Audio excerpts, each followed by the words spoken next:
Hello, Millie. How are you? How's the family doing? Well, they are doing well. It's my at the moment it's my mum, my dad, and my dog and me. My dog's called Frank. So my mum is currently working from home, so she's doing okay.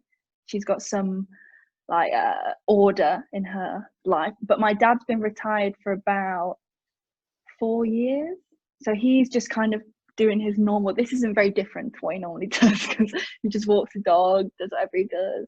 So he's doing okay actually. So yeah, my family doing well. Good. And you're based up in Nottinghamshire, is that right? Yes. Yes. So since lockdown began, how have you been coping with your training and keeping your fitness levels up? My training at the moment is actually, I probably do more now than I did before, fitness wise, because at the moment I do it with my coach Mark, and we have a group. So there's me, Freya, Millie, who's also from Nottingham, Ben, Izzy and her brother Max, and Michelle. So we all kind of do it together. We do a Zoom call. I've never done this much in my life, but we do at least a session a day, if not two. We do agility, strength. We go for 5K and we do like warm up together and then come back and then cool down together. We've done strength, HIIT sessions, everything. So we've found I think I'm very lucky to be in this position, because if I had to do this by myself, I would not do any of it. But because we're in like a group together and you see everyone doing it, and like sometimes you have to get up at 9 because we start at 9 because people have got school, or that is the motivation I need. I don't think I would be able to do it if we didn't do it all together. So I'm very glad that I've got those people to do it with. Do you get a day off at all, by the way? Because that sounds really intense. You're training. I do. Something. Mark, we have a group chat, and Mark will put a little picture up of the week, and I just look at it and I think, it would be like, agility in the morning, strength in the afternoon, core, yoga. But we usually, he'll give us every Sunday we've had off, and then sometimes if we've had a really tough week, he'll give us Saturday. So I take those days now. I've never realised I needed so much rest in my life, but now I know that Sunday comes, I'm not getting out of bed. So yeah, it's going well. And I suppose from Mark's point of view, he's having to be creative as well and making sure you're keeping in touch with your targets and make sure your fitness levels are good. What's your relationship like between you and Mark at the moment? I mean, I see him every day, basically, on Zoom calls, and like it's been really nice, because that fitness is a side, I think, to tennis that you don't tend to do with your coach that often. Like usually, I have someone that does my fitness with me and I do it separately. But then I think it's quite interesting to see, he makes it fun. So because he's Australian, I feel like he just makes everything fun. We'll have a joke, we have music, we have a quiz. So at the moment, we're in high spirits. And I think he is just someone that gives you the energy. And what I think is a very good thing is that he does it as well with us. So he'll do the session, like if we do strength, he's in his living room doing the weights with us, or if we do agility, he's doing the forehand out wide, inside out, deep forehand. Like he's doing it as well with us. And I think it's just in such a weird time as now to have someone that is with you every day and pushing you and motivating you. I think that's brought people closer together, and it's brought the people that I train with, like I see them every week, but I don't spend that much time with them. But now I'm seeing them every day for like 2 hours, 3 hours. It's nice. Like I've never had this time to do that. So I'm glad that I've got this opportunity to do that. So you picked up a racket at the age of 4. Why did you pick up a racket at the age of 4? I think, we've got the tennis centre, obviously Nottingham Tennis Centre. It's a big, very big facility, and I think my mum took me there one day just because they had like classes for kids, so you could I think it was like to do with like coordination and just to give you like a kind of like a pathway into some kind of sport. And I remember going, and she just used to drop me off, and she just used to go for coffee with some other parents, and then I think that was my thing. And I think my mum realised that. And neither of my parents play tennis. My dad does cycling, so he does sport. but it's completely different. So I think they just wanted me to do some sport, but I don't think they really, it wasn't directed at one. And I just went, and I think I just enjoyed it. And they thought, well, because it was the Nottingham Tennis Centre is about 10 minutes from where I live, so I can just drive there easily. It was just something for me to do, and actually I really enjoyed it. And then I think I can't really remember this time because it was quite a while ago now, but I think I just went, and then there's a lot of squads there. They do so much like mini red stuff, and I think I just really enjoyed it. And then that was when the Nottingham Performance Academy was there, so I joined that. And then that was when I started my kind of like performance. So I was in red there with a coach. I used to do a squad. I got an individual coach, and then just kind of built my program up from there, which is nice. Do you know what fascinates me is, as you were talking, I was thinking about the East and the West Midlands.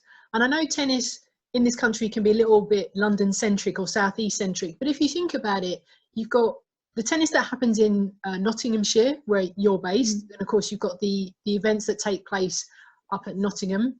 Then you've got Loughborough, of course, as well, as an area of excellence, and then you've got Derbyshire as well. So those three areas are a real hub. I've played in all those quite a lot. Okay. Yeah, it's I think amazing. we're very fortunate here. Yeah, because you've got the tennis centre where you have like 8 indoor courts. I don't even know how many outdoor courts there are, but as well as that, there are. I think because I started playing club tennis in Nottingham, I think I realised how many clubs actually there were out there, because there are so many. Like now, I think as well, when you look at lockdown, you realise how many clubs are affected, because there are so many tennis clubs here. And I never really thought about it when I was at the tennis centre, because that was like the main hub for tennis. And I was like, if I'm going to play tennis, I'm going to play at Nottingham. But now, like, I play at West Bridgeford. When I play club matches, I play so many different clubs. I didn't even know some of them existed. I was like, whoa, where are you from? I didn't even know that was a place. So I think it's nice that you get to see everything. But when I was younger, I played a lot of tennis at the tennis centre. All my regional stuff was based at Loughborough. When we were in the NPA, we played a lot of regional stuff. So I went to Yorkshire. We played like Yorkshire, like Mini Orange. We had like little team events. So I think we've got a lot of facilities here, and I'm very grateful because we're very fortunate. So nice. I should give a shout out to Birmingham as well before everyone goes, what about Birmingham and Edgbaston? Edgbaston. Yeah. I've played them many times in team tennis as well. I've been to Edgbaston a lot. But that's another place.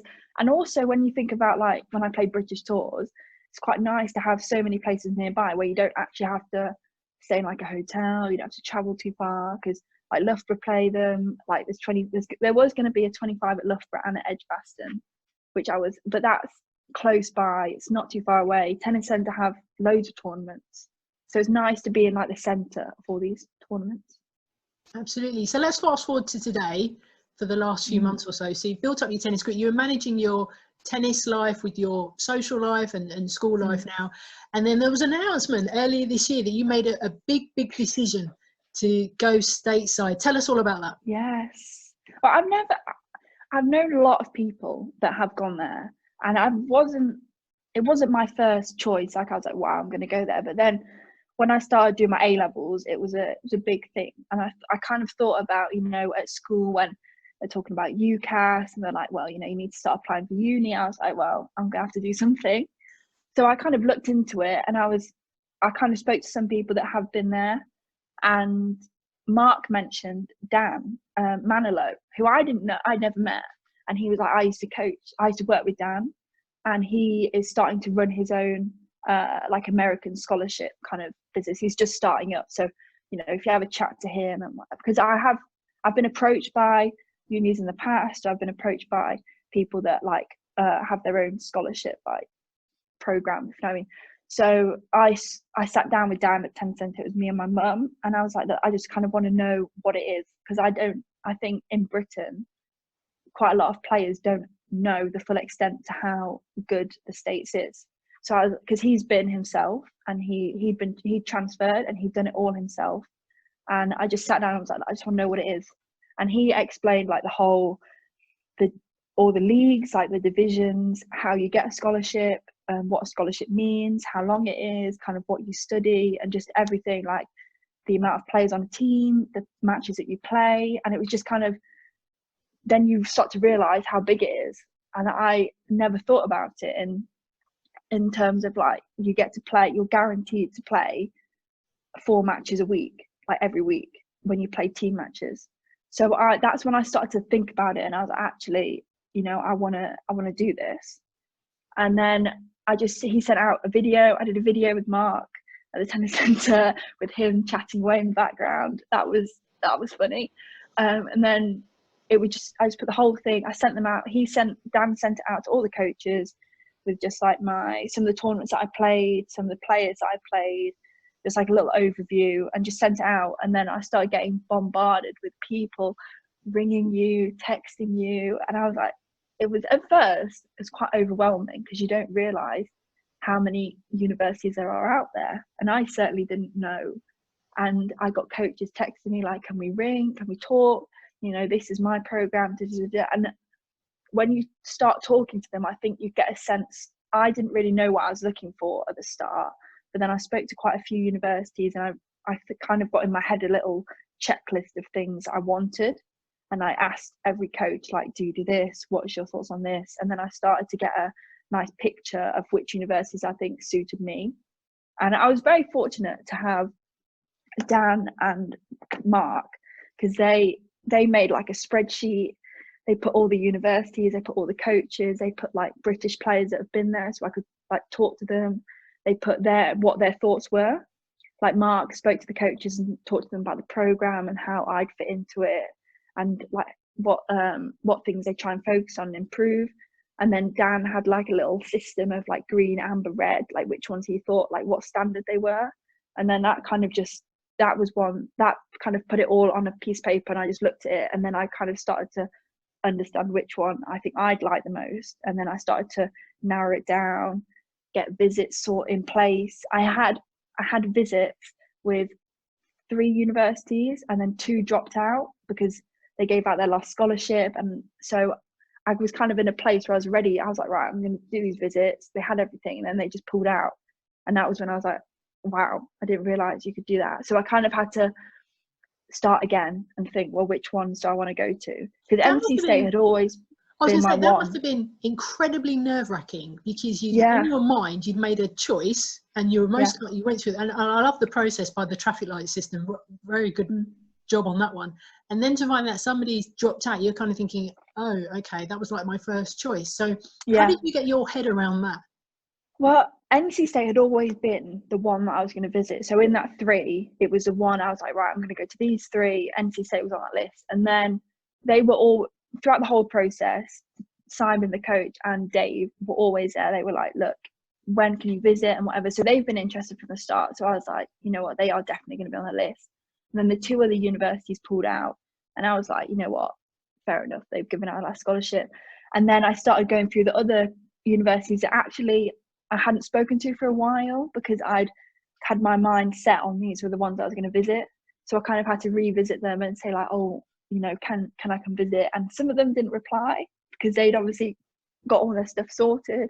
So, but then luckily there was 2 that actually, now I went to visit them, I was like, that was the right ones that I should have visited anyway. So I was very glad that it actually happened, because I think those are 2 that I probably wouldn't have considered first of all. But then when I went to visit them, I was like, I should have visited these. So it was nice. I think that was a process that had to happen, because then in my mind, NC State was definitely the one.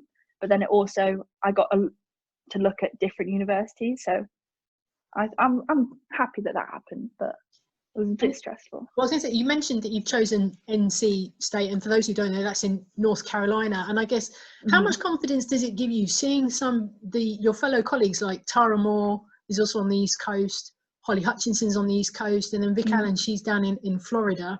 How much confidence does that give you about your path now, about, you know, getting your craft good and ready and having that opportunity to play in the States? I think it's so nice. I think now more British players are considering going abroad. I think before it wasn't something that you really thought about, but I think now with just like the facilities, you get what's it called?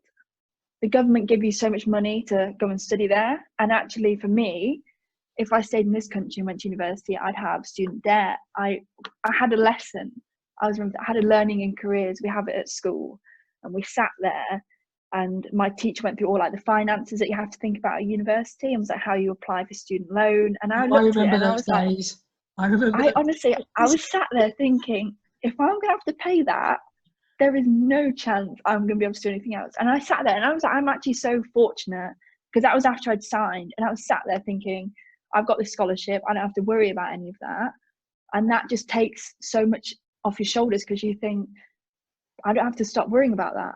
And when I signed that scholarship, I realized actually how much they give you. It's unbelievable when you think about like the facilities, the, you know, all your training's covered, everything. And I think more people should look at it, even if it's not your first choice, just look at it anyway, because you might be surprised at what you find, because actually you are basically having all your tennis paid for. And I tried to look at universities also. They gave you the opportunity to go and play tournaments. So NC State and quite like Florida, where Vic is, they take you to tournaments as well. So it's also an opportunity for you to study and, you know, focus on tennis, but then you also can think about your career at the same time. But you don't have to push aside one to do the other, which is what I always wanted. Because when I was thinking about it, I sat down with my head teacher, because I know him quite well, and I said, look, what do you think I should do? Because he used to do athletics, and he was going to go to the States for athletics when he was younger, but he didn't. And he said, actually, it's very nice to have a balance between your schoolwork and your tennis. Because I've always had that in my life. Like all throughout school, like when I was doing my GCSEs, I was in school full time. When I was doing my A levels, I was in school full time. So I've always had that, like study and tennis as two separate things. And I think that is what I still want to have, because as soon as you take one out of the equation, I think there's just too much focus on that thing, and I don't want that. So I think that was probably the biggest thing for me, that I wanted to have something on the side that I could still focus on, and not just have everything focused on tennis, which is nice. And now when I'm in lockdown, I realize, like, I'm not at school, I'm not going and like sitting in class for how many hours a day, and it's just weird because I've never had this. So I think that's been one of the biggest things for me, is not having school and not having that order. Like, I'm going to go to school this time, I fit my tennis around that, I go to tennis in the afternoon or in the morning. It's just so different for me. So that's the weirdest thing. And will this be the first time you'll be living away from home? Yes. How are you feeling about that? Well, I mean, it'd be interesting, but I think it's something, I think also when I thought about America, it's not often that you get to live in a different country. Like, I know people go to university in this country and they, you know, you can get a train back home, but living in a completely different society and like a culture is so nice, because it's something that I'm going to get to experience. And I think that is something that I will probably change my future. And I think I'm grateful to have that opportunity, because it's not something that everyone gets to do. But I got my dates through to when I'm supposed to start, and the first day is my mum's birthday, so she's not very happy about that one. So I think I might have to see about that, whether I can move. But also with that, I'm going to miss my results day, which is what I'm a bit more sad about, because that was my time where I was going to see my teachers, like everyone that I've been at school with. So I think if I can hopefully move it back a bit, I'll see what I can do.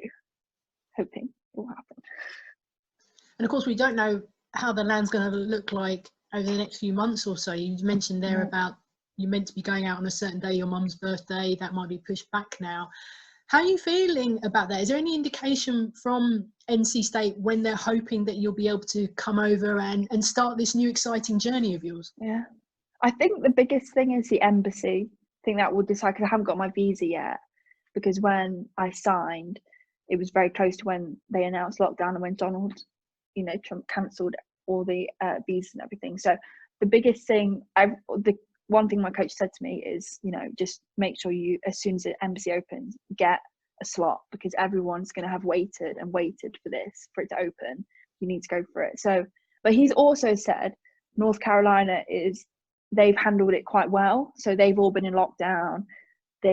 Or the hospital, they've got quite good healthcare in North Carolina. So he said that actually for them, they're ready to reopen quite soon. So I'm thankful that they're doing well.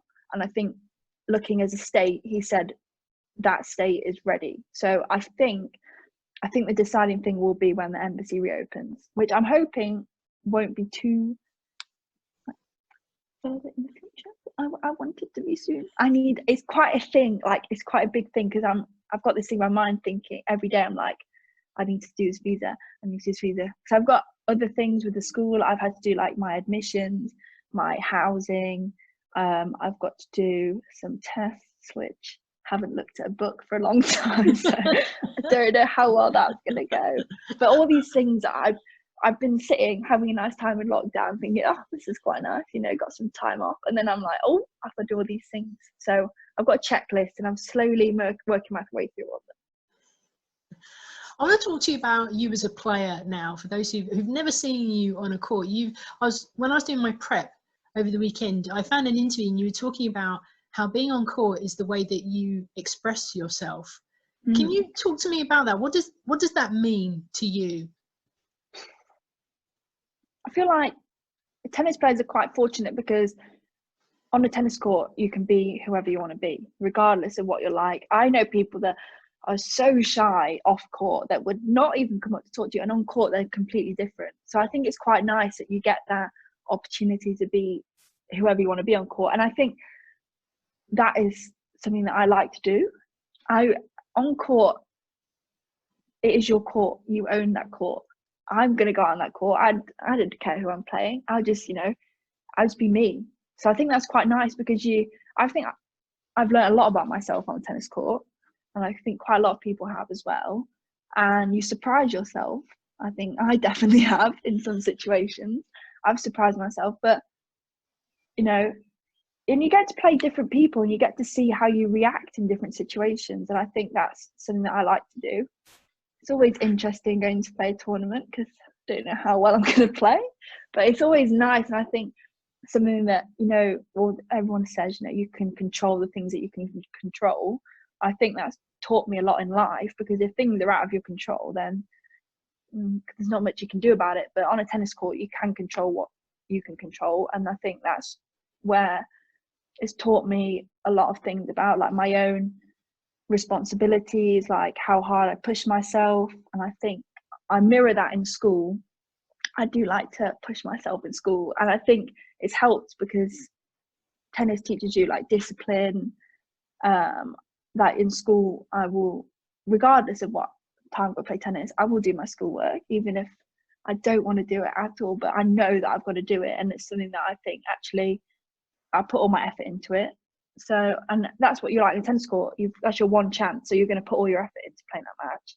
That's the same, I think, like when I approach exams, that's the same mindset I have, because this is the one exam that I'm going to do. It's my one chance. Put all my effort into it and see what happens. And again, like tennis, if you lose, you're still going to be able to play tennis next day. I think that's taught me to deal with a lot of things in school, because I've realised actually, yes, I may have not done so well in that test, which happened a few times, but there's always another one. So I think, and on court, people might be a bit scared of me because I like to be quite loud, but that's just me. Are we talking Sharapova levels loud? Not grunting. But I like a loud? come on. I like a come on occasionally. Yeah. When it's tight, when I was doing my for my PE, I had to do like a video, and so I was videoing like every match I played, and then I realised, I looked it back, I was like, wow, that was quite good. So I think when it's tight, I've played a lot of 3-set matches, and I think that's when it comes out. And Mark said to me, he was like, when you're quiet, you don't play well. He's like, you need to be loud. I was like, yeah, I do. And now I've realised it. And he said to me, I was on call, he was like, Millie, been quiet, say something. So I was like, come on. So it's good. I think that's what I'm like, loud, I think would be a word I'd use to describe myself. But I also would say that you're somebody who's used to playing on the big stage. You're somebody who's represented Great Britain abroad, and you've had the opportunity to play in tournaments, and then you've had crowds cheering you on. How helpful is it to have a crowd there so you can feed off that and use that and channel that in your game? I think it's interesting. I feel like sometimes when I'm not playing well, I don't want people to watch because I just want to get on with it, and I just don't like. I just want to get on with it, and I just want to do it. But then sometimes it's nice, like especially in Nottingham when we have the national there. I had a match where I was losing. I think I was like a set 5-2 down, and I win it 7-5 in the third. And I think that's when you start, when everyone comes to watch. I think it gave me more confidence because actually I thought, well, I'm going to have to play well. I'm going to have to do something. So I think it's nice. And like my parents always watch my matches. My dad, as much as he hates watching, he has to sit there and watch. But I think for me, County Cup has got to be the biggest thing where you have people supporting you. Like I have played County Cup my whole life, and it's been something that I look forward to. And when you have a team around you supporting you, I think that's like the best feeling. And that's why America was such a big thing for me, because you're in a team and you're all got each other's backs, and regardless of how the match is going, you're going to have that support behind you. And I think that's, for me, that was the biggest thing that I was looking for. And when you get the opportunity to move to the States, how much are you going to miss being able to buy Percy Pigs from Marks and Spencer's?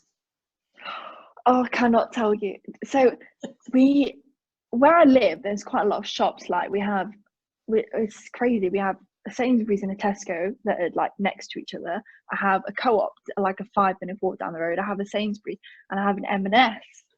And I was like to my parents, "Oh, do you want me to go and do the shop? Because I can go." I just walked to M&S. It's not far. And they were like, "Yeah, just get this." I had a little shopping list, and I got there, and I just saw. The one thing that I saw was Percy Pig ice cream, and that was it. No way! They're doing Percy Pig ice creams now. I cannot put into words my excitement. I was just walking, and I thought that was it. I was looking for frozen fruit, and I went to the freezer section, and I just saw these. I thought it was candy floss. I was like, "Why is candy floss in the freezer?" I looked at it, and I was like, "That's Percy Pig ice cream." And I was like to my parents, "I'm gonna have to get it. I can't miss this opportunity." So I just thought, it's a British thing. Percy Pigs is the most British thing you could get. So I was like, I can't miss this opportunity. You know what your parents are going to have to do? They're going to have to they're going to have to send you like monthly packages of Percy Pigs. Other sweets are available, of course. I think they are going to have to. Yeah. And let me ask you about like Cadbury's, British things. Do you drink tea as well? I don't know what I'm going to do. No, I don't drink tea or coffee. I don't like it. I can have like iced coffee and iced tea. I just can't deal with tea or coffee. So that's one thing. I'm not that British in that respect. But Percy Pigs all the way. And let me ask you very quickly about Gemma Collins. What is it about her? I'm from Essex, so big up the Essex. What is it about her that you like so much? Yeah. I find her so funny, and my friend Millie, we always send each other Gemma Collins things, and I think I watched that Diva Forever. Is it Diva Forever? I was on I was flicking through the TV, and there was Gemma Collins Diva Forever, and I thought, I'll just watch it, see what it's like. And she's just funny, and she just says what she thinks. And British comedy is probably my favourite thing.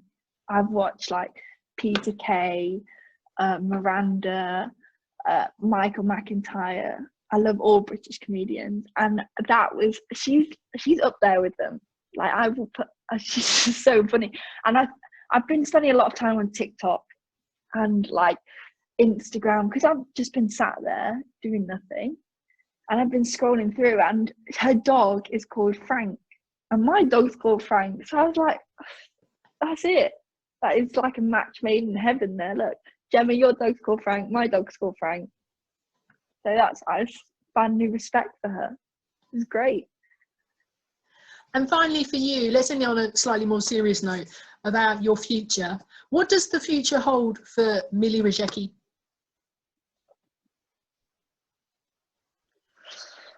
Well, who knows? I've never really had I've never really had an idea in my head about what I want to do. It's never, because I've been in school, everyone talks about university, what course you're going to take, you need to write a personal statement. I was like, I honestly don't know what I want to do. I think that was one of the things that pushed me towards America, because I did not want to write my personal statement at all, because I had no idea what I wanted to do. So I was like, what do I write about? And I just had, so I think I'm just going to go with it for now. I think lockdown has taught me that you can't predict the future. And I think I'm just going to go with it, see what happens. I've been very fortunate to be in the position that I am in. So I'm just going to take it and work with it and see what happens. So I'm hoping it goes well. I think it will. I'm sure it will, Millie. Look, thanks so much for your time today. I really, really appreciate it. I wish you all the best for the future. I think you'll absolutely smash it out in the States. I'm very jealous of all you ladies actually going out to the States. It's something that I've always wanted to do, and maybe I will do in the future. But we will see. We will see. All the best. Yeah. Thank you so much. And I look forward to seeing you out on the court real soon. Thank you. You too.